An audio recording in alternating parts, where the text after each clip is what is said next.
심사법이 뭐가 다르냐 이렇게 이야기하겠지만 성찰이라고 하는 것과 관찰, 그러니까 성찰은 어떤 상황을 이야기하면서 나의 어떤 그 반성하는 것이 좀 더 많아지는 거고요. 관찰은 말 그대로 관찰하는 거예요. 영어로 observation이라고 하는데 관찰하는 거. 이걸 그래서 이제 그 관찰하는 건데 볼까요? 이제 그 200페이지 볼게요. 200페이지 보겠습니다.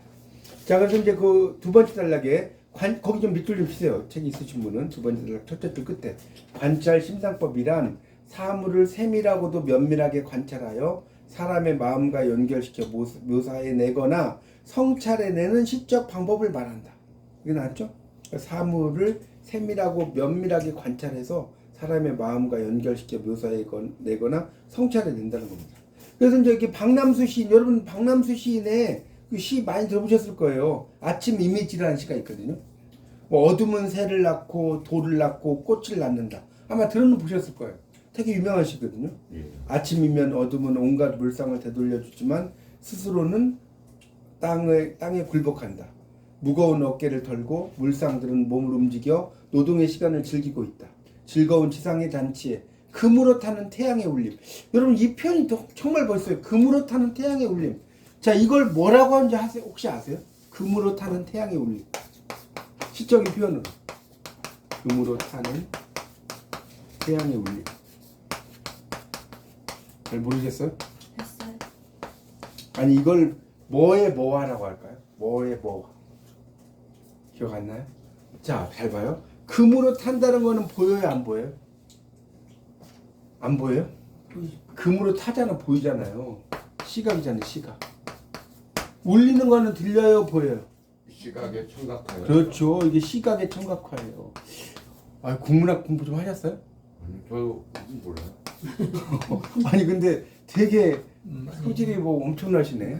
이런 걸 이제 공감각적 표현이라고 하는 거예요. 공감각적 표현.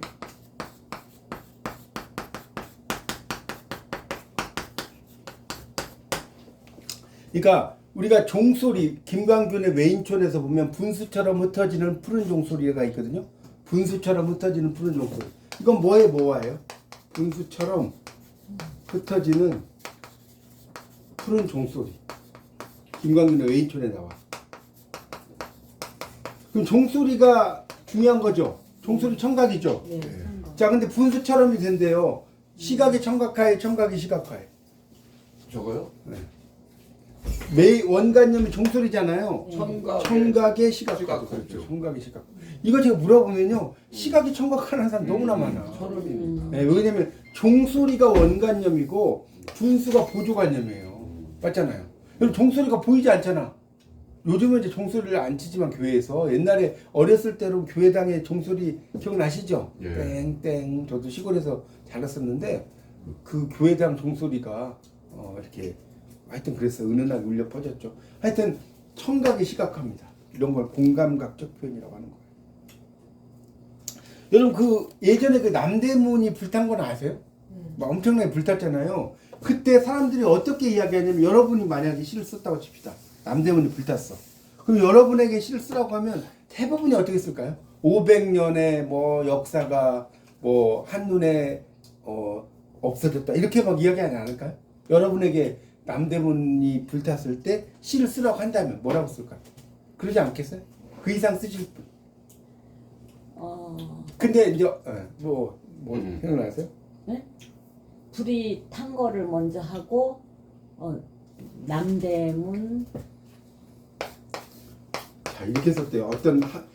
자, 이거 진짜 실화인데 남대문이 이게 불이 탔을 때 사람들에게 이걸 가지고 시를 쓰라고 할 때 정말 이게 실화인데 한 1000명 정도가 500년 역사가 뭐 사라졌다. 진짜 그렇게 썼대요. 근데 한 명이 이렇게 썼대요. 어떻게 썼냐? 자, 마침내 끝났구나. 배한척이 여기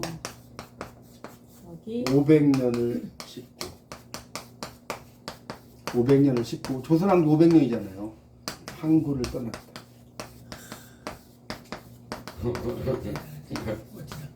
멋지죠? 이거 제가 쓴 시 중에 실제로 시가 이랬다니까.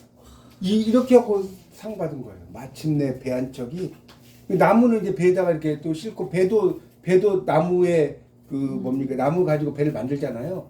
뭐 요즘은 이제 나무만 갖고 만들지 않지만 옛날에 다 나무로 만들지 않습니까? 그러니까 다 남대문, 동대문 뭐 다 이게 나무로 한 거잖아 옛날에 맞죠? 철근 갖고 한 게 아니잖아. 마침내 배 한 척 500년을 싣고 항구를 떠났다. 멋있다 진짜. 이렇게 하고 이게 상타가니까. 그러니까 제가 이런 이야기를 왜 하는지 아시겠죠? 시는 넘들하고 똑같이 쓰면 이게 시가 아니라니까요. 넘들하고 똑같이 쓰지 마시고 이걸 나의 관점으로 좀 독특하게. 그 남대문을요. 네. 불타기 하루 전날 그 유명한 사진 작가인데 그 사람 이름을 잊어버렸다. 예. 그분이 다 찍었대요. 그때 가서. 그리고 불날 줄 몰랐죠. 그 이튿날 불이 나버린 거야. 그래서 근데 지금 복원하는데 남대문이 그거하고는 달라요. 네, 그렇죠. 예, 복원했는데 달라요. 그렇죠. 그 원래를 할 수는 없죠. 없고 현대에 또 맞춰서 한대네. 예, 맞아요. 그러니까 이렇게 시는 참 여러분 시는 저도 이제 시를 막 쓰기도 하고 뭐 이 집을 낼 예정이고 이제 그렇지만 참 쓸수록 어려운 것 같아요. 예, 정말 네, 어려워. 정말 이게 정말 어려워. 이걸 어떻게 써야지 좀 시를 멋지게 쓸 것인가 그리고 또 나의 관점으로 쓸 것인가. 저 같은 경우는 시를 쓸 때 이제 묘사 심상법을 제가 전에도 이야기 좀 많이 쓰거든요. 묘사 심상법. 그러면 되게 멋있어요. 그래서 뭐 꼬리를 가지고 막 이렇게 꼬리를 보니까 뭡니까 꼬리 곰탕이 생각난다든 막 계속 꼬리를 가지고 막 쓰는 거예요. 꼬리곰탕을 먹고 뭐 밖을 보니까 차가 꼬리에 꼬리를 이렇게 하고 떠나고 있다라든가 이런 식으로 이제 막 말장난 하는 거예요. 막 꼬리곰탕이 나왔다가 아시겠죠? 꼬리에 꼬리를 문다라고 한다든가 뭐 이런 식으로 해서 여러분이 하여튼 계속 그 말꼬리를 씨는 좀 부여잡고 쓰는 것이 참 멋지다 이런 생각을 좀 하고 싶습니다. 자 그래서 이제 여기에도 이제 시들이 되게 많이 있는데 김광섭의 산이라는 시가 상당히 길어요. 그 202쪽을 보면 김광섭의 산이 있거든요. 여러분 시인 중에서 관찰을 잘하기로 유명한 시인이 두 명이 있는데요. 마경덕 시인하고요. 써보세요. 마경덕 시인 있고 네. 여자 시인이에요. 마경덕하고 김기택 시인 있어요. 김기택 시인은 많이 들어보셨죠? 요 분들이 어떤 것들에 대해서 사물에 대해서 관찰을 되게 잘하는 시인들이에요. 되게 정평이 난 시인들이거든요. 여러분이 좀 기회가 되시면 뭐 시집을 사셔도 되고요. 난 시집 사기 돈 아까워 그러면 요즘은 뭐 도서관에서 빌려도 되고 네이버 검색해도 뭐 웬만큼 나와요. 그러니까 뭐 그렇게 하시면 되는데 어쨌든 이런 시인들이 그렇다는 겁니다. 그래서 여기서 보세요. 산을 가지고 썼는데 어떻게 얼마나 잘 관찰했는지 한번 볼까요? 202쪽을 보십시오. 이상하게도 내가 사는 데서는 새벽녘이면 산들이 학처럼 날개를 쭉 펴고 날아와서는 종일토록 먹도 않고 말도 않고 업됐다가 해질 무렵 기러기처럼 날아서 틀만 남겨놓고 먼 산속으로 가버린다. 여기 나왔죠? 이런 식으로 하면서 산에 대해서 계속해서 막 여러 가지 이야기를 하는 거예요. 어떤 특성을 가지고 있는 제가 뭐 시를 다 읽지는 않겠지만 그러니까 이 산을 하나 가지고 여러분 보고 산을 가지고 쓰라고 하면 이렇게 길게 쓸 수 있어요? 어? 여러분에게 산에 대해서 한번 시를 쓰라고 하면 별 쓸말이 없죠. 쓸말이 없잖아요. 제가 뭡니까 대학원 다닐 때 진짜 싫어요. 이제 종합시험이라는 게 있어요. 대학원 가면 종합시험 영문학 시험이 있는데 이제 그래서 윌리엄 워즈워드의 그 낭만주의적인 시의 특성을 뭐 논하라 이렇게 나오면 종합시험은 그 문제가 딱 이렇게 이게 엄청나게 큰 용지가 있잖아요. 어떻게 써야 되냐면 여기서부터 막 써가지고 어디까지 써야 돼? 뒷장 끝까지 다 써야 돼. 뒷장 끝까지. 앞뒤로. 네, 앞뒤로. 그러니까 이제 얘가 공부를 안 한 거야 별로. 그러니까 윌리엄 워즈워드는 영국의 뭐 낭만주의 시인이다 하고 쓰고 그냥 나간 거야. 쓸말이 있어 없어? 쓸말이 없다고요. 보통 그러니까 여러분이 뭔가를 이게 쓰려고 하면 어떻게 되냐? 계속해서 거기에 대해서 고민을 해야 된다. 제가 말하고 싶은 거예요. 고민하지 않으면 정말 몇 줄 쓰면 끝나버려요. 몇 줄 쓰면. 여러분도 산에 대해서 내가 한번 써보겠다면 그걸 막 여러 가지 다각도로 이렇게 써보는 것이 좋다. 그런 이야기를 하고 싶습니다. 그래서 시는 이제 그런 것을 이야기를 할 수가 있다는 겁니다. 그래서 참 시라는 게 참 쓰기가 쉽지 않다는 것을 알 수가 있습니다. 김기택 시인의 이제 김광석 시인보다 김기택 시인의 달기라는 시가 있어요. 한번 볼까요? 이거 좀 재밌어요. 자, 거기 204쪽의 밑에 이건 좀 읽어볼게요. 닭. 힘이 세다는 것은 얼마나 슬픈 동작인가. 목 잘리지 않으려고 털 뽑히지 않으려고 닭발들은 온 힘으로 버틴다. 닭집 주인의 혼을 핥히며. 아, 이 표현 재밌죠? 혼을 핥힌대, 혼을. 그 다음에 닭장 더러운 나뭇바닥을 하얗게 긁으며 바위처럼 움직임이 없는 고요한 소나기 끝에서 그러나 허공은 닭발보다 힘이 세다. 이 표현 멋지지 않습니까? 허공은 닭발보다 힘이 세다. 모든 움직임이 극도로 절대된 손으로 닭집 주인은 탱탱하고 완강한 목숨을 누른다. 짧은 시간 속에 들어있는 길고 느린 동작, 힘의 극치에서 힘껏 공기를 붙잡고 푸르르 떠는 다리, 발뚝에 푸른 핏줄을 흔들며 퍼져나가는 은은한 울림, 흰 깃털들이 뽑혀져 나간 붉은 피가 쏟아져 나간 달게 채우는 놀랍게도 따뜻하다. 아직도 살을 움켜쥐고 있는 닭발 안에서 빳빳하게 굳어져 있는 공기 한 줌. 떨어져 나가는 목숨을 붙잡으려 근육으로 보였던 힘은 여전히 힘줄을 잡아당긴 채 정지해 있다. 힘이 세다는 것은 얼마나 슬픈 동작인가. 여러분 같으면 이렇게 닭에 대해서 쓰라고 하면 쓰겠어요?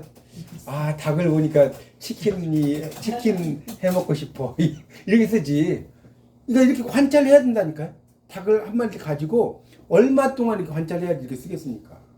대단하지 않습니까? 그러니까 이런 건 이제 어떻게 썼다. 이렇게 이야기해요. 이걸 뭐라고 하냐면 써보세요. 닭의 죽음을 받아 쓴 시다.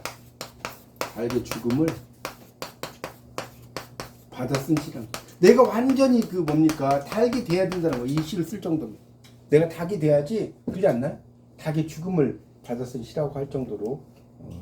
그러니까 이게 짧은 제목의 이제 닭이라는 시지만 정말 잘 썼죠. 그런 내용으로 보시면 됩니다. 그러니까 이 시는 참 재밌는 게 닭을 잡는 주인과 닭의 입장을 번갈아 쓴 시예요. 맞나요? 이 시 읽어보세요. 닭을 잡는 주인의 입장만 쓴 게 아니죠. 닭의 입장도 썼죠. 네, 그런 것들을 가지고 이게 시를 쓴다는 거예요. 그러니까 이렇게 관찰을 한다는 것은 참 대단한 것이고,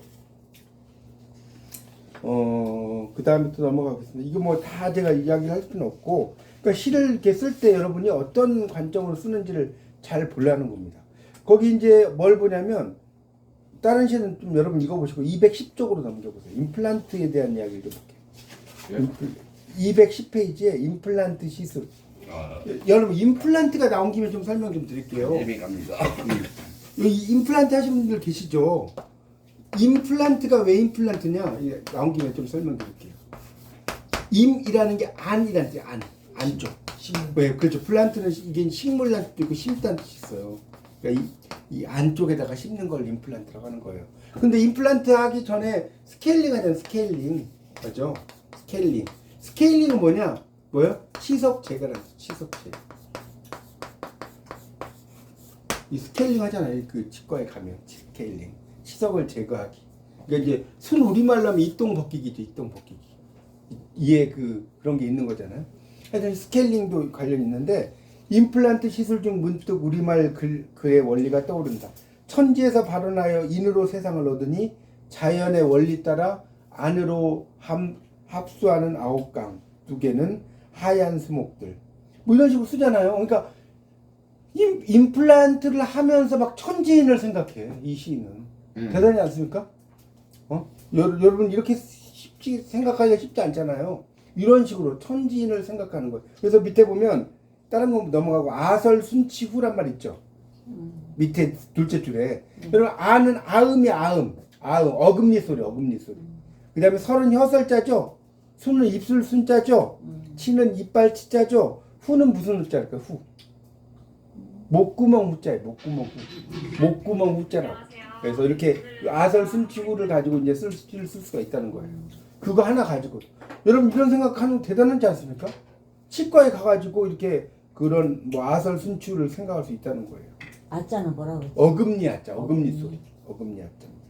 그래서 이것도 나온 김에 좀 잠깐 설명을 드리면 천지인이라는 게 여러분 보세요. 이건 조금 우리말의 자음과 모음을 알아야 되는데, 자 봐요. 천지인이 있어. 하늘과 땅과 사람. 야, 이 모음에서 어떻게 썼냐면 알려드릴게.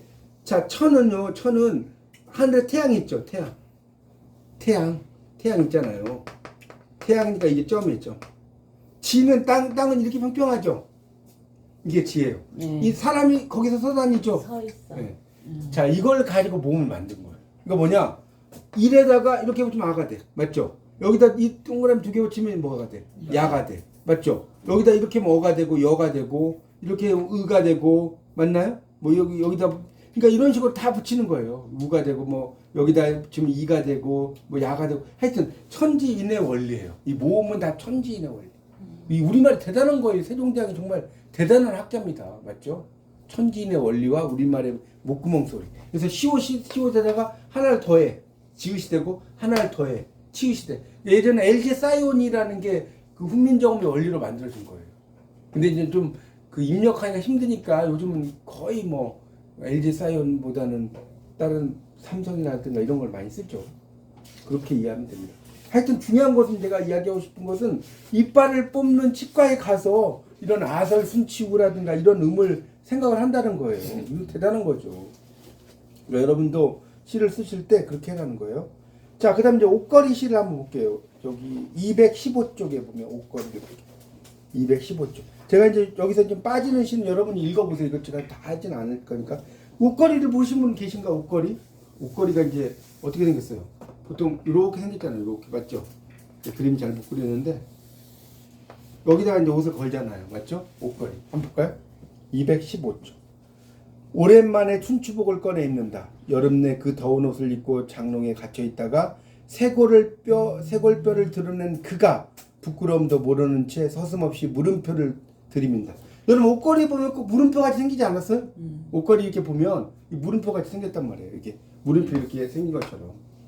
네. 예, 그래서 목숨 걸고 기다린 그를 찾아줘 고맙다는 것일까? 같은 옷을 입고 사는 형제를 몰라봐 서운하다는 것일까? 이거 뭐야? 이거 무엇으로 만들어진 거야? 눈만 뜨면 물어드는 조카가 커서 박사되는 걸 보았다. 지식인은 많이 알고 있는 사람이 아니다. 질문이 많은 사람. 어두운 세상을 무시로 견딘 그가 세상은 다리로 사는 것이 아니라 가슴으로 사는 것이라고 입을 벌리고 있었다. 그러니까 이 옷걸이 하나를 가지고 그 어떤 사람의 감성을 이 속에다가 불어넣는 거예요. 옷걸이가. 결국은 옷걸이라고 하는 것은 사람의 옷을 이렇게 걸어놓는 곳이지만 옷 속에는 자기의 마음의 감정이 들어가 있잖아요. 그 감정을 걸어놓는 존재라는 거죠. 감정을 걸어놓는 존재. 자, 그런 걸 통해서 이 옷걸이를 이야기를 하는 거죠. 이런 식으로 시를 쓰는 거예요. 멋지죠, 이런 시가. 그러니까 여러분이 그런 그 시를 쓸 수도 있고요. 졸시 젓가락도 한번 볼까요? 거기 217쪽에 보세요. 젓가락이라는 시인데 깡마른 두 녀석 뚜벅뚜벅 발을 구르며 다가오고 있다. 이 표현 재밌죠? 저는 젓가락 이렇게 하면 젓가락질 하잖아요. 날카로운 콧등이 짭새 같다. 그 콧등이 이제 하얗게 질린 이들은 스크럼을 짜고 있다. 둘은 깻잎으로 밥알들을 포박해. 깻잎으로 밥알을 포박. 깻잎 쌈 많이 하잖아요. 구치소로 밀어 넣는다. 구치소는 무고한 이들을 잡아 가두는 둘의 폭력을 인정하지 못하고 딸꾹딸꾹 피기를 일으킨다. 덩치 큰 김치총각도 그들의 협공에 속수무책인 모양이다. 표현 재밌지 않습니까? 가끔 그들이 밥상을 두드리는 소리가 간수의 발자국 소리 같다. 자, 시커먼 김한장의 멍석말이 된 밥알들. 신들러 리스트는 삭제되었다. 지금껏 그들에게 잡혀간 이들은 아무도 풀려나지 못했다. 여러분 젓가락질 해가지고 입속으로 들어가면 풀려나요? 네? 안 나오지. 네, 젓가락을 가지고 이렇게 쓰는 거예요. 재밌지 않습니까 표현이? 이걸 가지고 막 뭐 간수가 나오고, 응? 협공의 속수무책이다는 말도 나오고. 여러분이 이런 식으로 시를 쓰실 때 쓰면 일반적인 시보다 훨씬 더 재미가 있다는 거예요. 그런 의미가 있죠. 그 다음에 졸시가 뭐? 졸시는 자기의 시를 좀 낮춰서 쓰는 거예요. 졸시라는 거는 뭐 그러니까 졸시는 졸렬한 시다는 뜻이에요. 졸작이란 말 들어보셨죠? 그러니까 좋지 않은 시다라는 뜻인데 그게 아니라 자기가 자기의 시를 이야기할 때 그냥 졸시라고 하는 거예요.